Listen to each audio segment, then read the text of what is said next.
the narrative of a rising Africa is being challenged.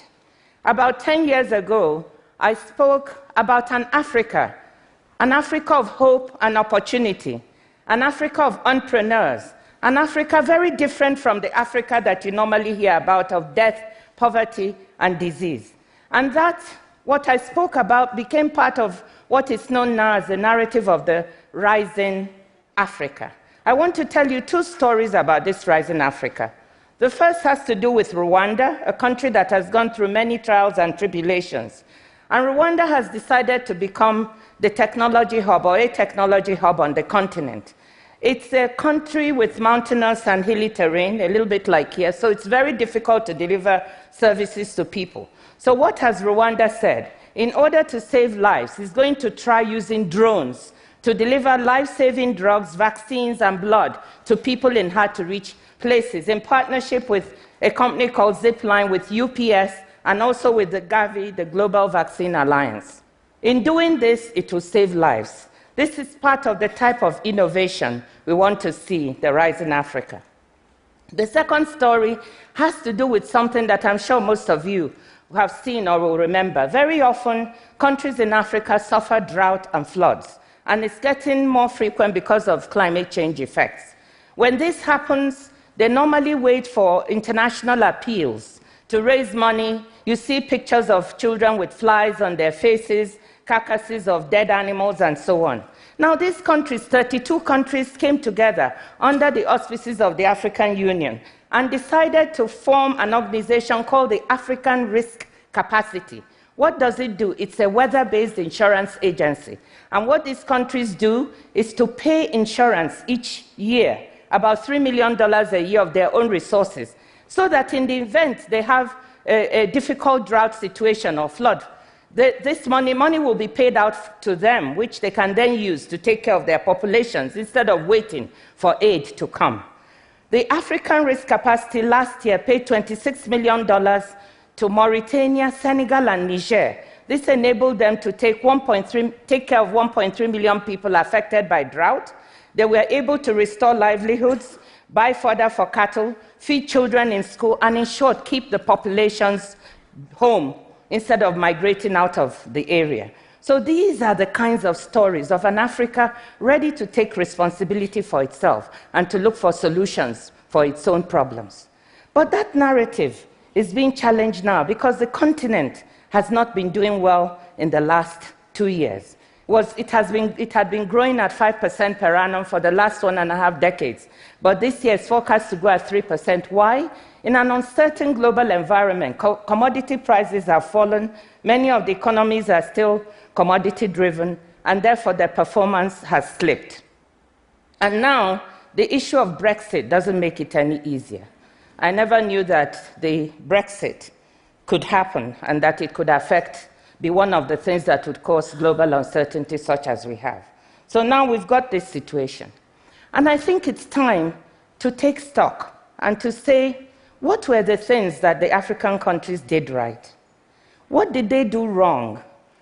How do we build on all of this and learn lessons so that we can keep Africa rising? So let me talk about 6 things that I think we did right. The first is managing our economies better. The 80s and 90s were the lost decades when Africa was not doing well. And some of you will remember an Economist cover that said the lost continent. But in the 2000s, policymakers learned that they needed to manage the macroeconomic environment better, to assure stability, keep inflation low in single digits, keep their fiscal deficits low, below 3% of GDP, give investors, both domestic and foreign, some stability so that they'll have confidence to invest in these economies. So that was number 1. 2, debt. In 1994, the debt-to-GDP ratio of African countries was 130%.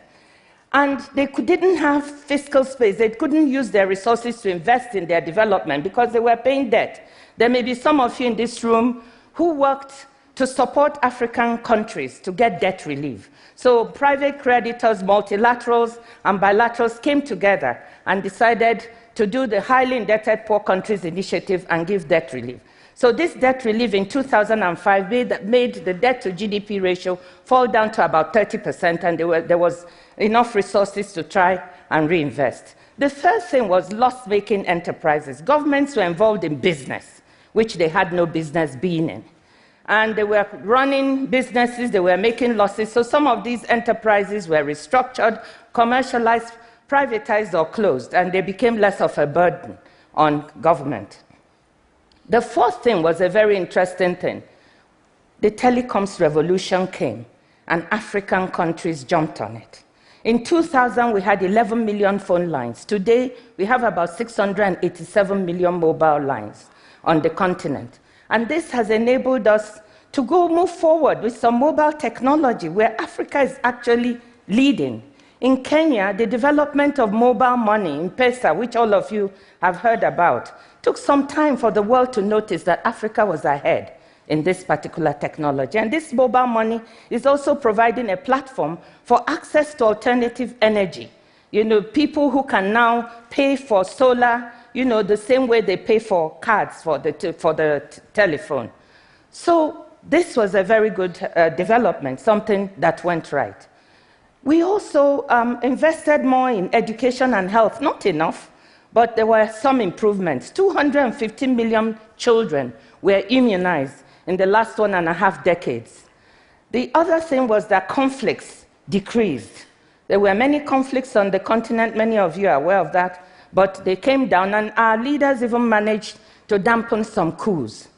New types of conflicts have emerged, and I'll refer to those later.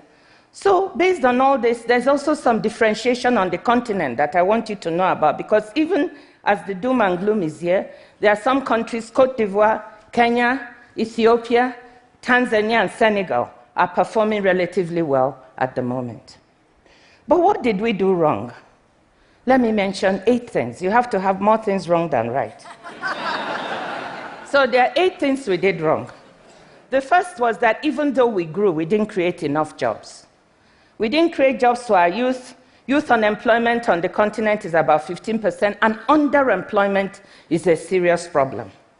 The second thing that we did is that the quality of growth was not good enough. Even those jobs we created were low productivity jobs. So we moved people from low productivity agriculture to low productivity commerce and working in the informal sector in the urban areas.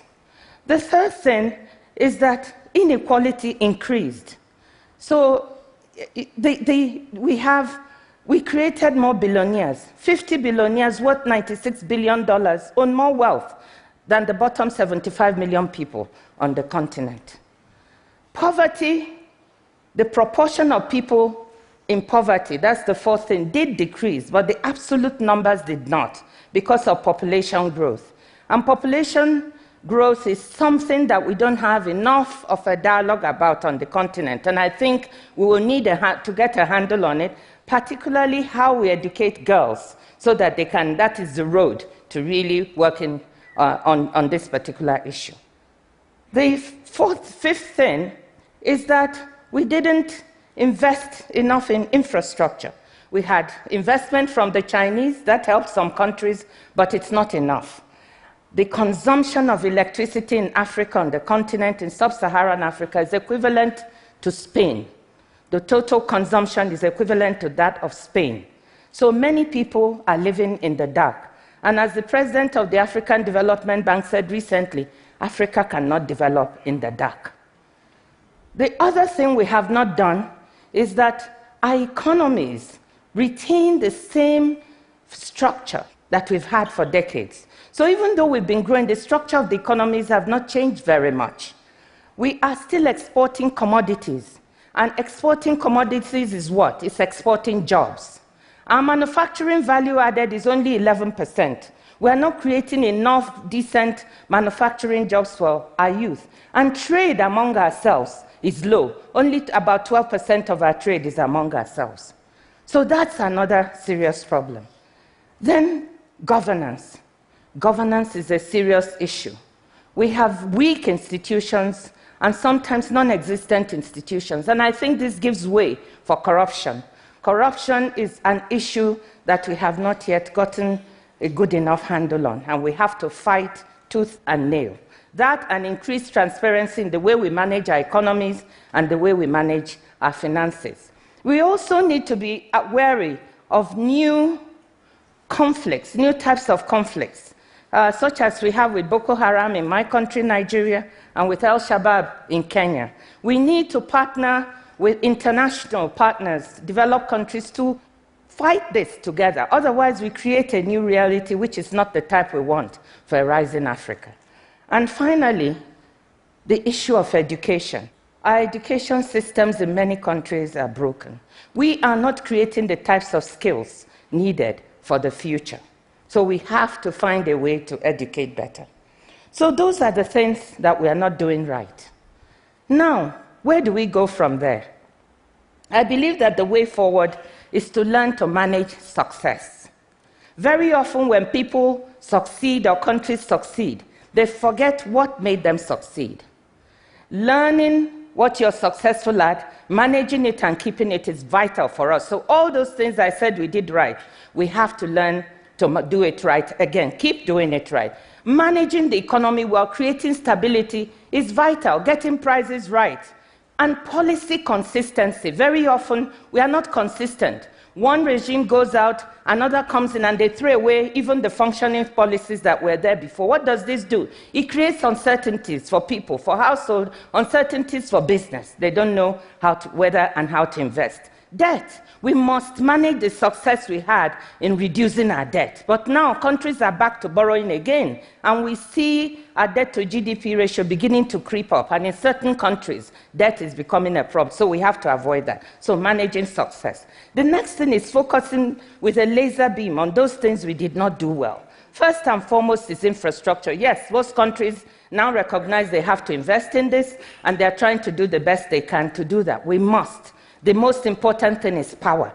You cannot develop in the dark. And then governance and corruption. We have to fight. We have to make our countries transparent. And above all, we have to engage our young people. We have genius in our young people. I see it every day. It's what makes me wake up in the morning and feel ready to go. We have to unleash the genius of our young people, get out of their way, support them to create and innovate and lead the way. And I know that they'll lead us in the right direction. And our women and our girls, we have to recognize that girls and women are a gift. They have strength, and we have to unleash that strength so that they can contribute to the continent. I strongly believe that when we do all of these things, we find that the Rising Africa narrative is not a fluke. It's a trend. It's a trend.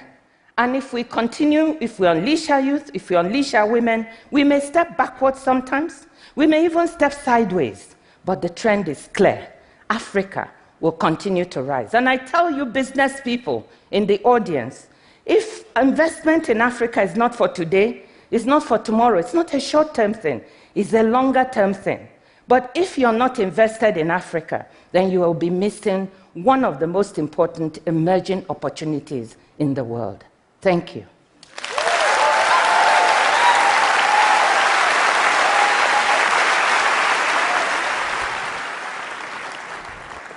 So you mentioned corruption in your talk, and you're well known as a strong anti-corruption fighter, but that's had consequences. People have fought back, and your mother was kidnapped. How have you been handling this? It's been very difficult. Thank you for mentioning the issue of the kidnap of my mother. It's a very difficult subject.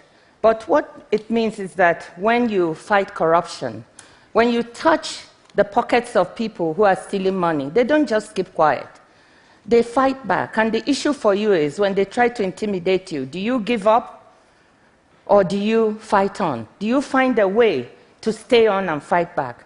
And the answer I had with the teams I worked with, is we have to fight on. We have to create those institutions. We have to find ways to stop these people from taking away the heritage of the future. And so that's what we did. And even out of government, we continue to make that point. In our countries, nobody is going to fight corruption for us but us. And therefore, that comes with consequences, and we just have to do the best we can. But I thank you and thank Ted for giving us a voice to say to those people, you will not win, and we will not be intimidated. Thank you. Thank you so much for your great work and your important work. Thank you.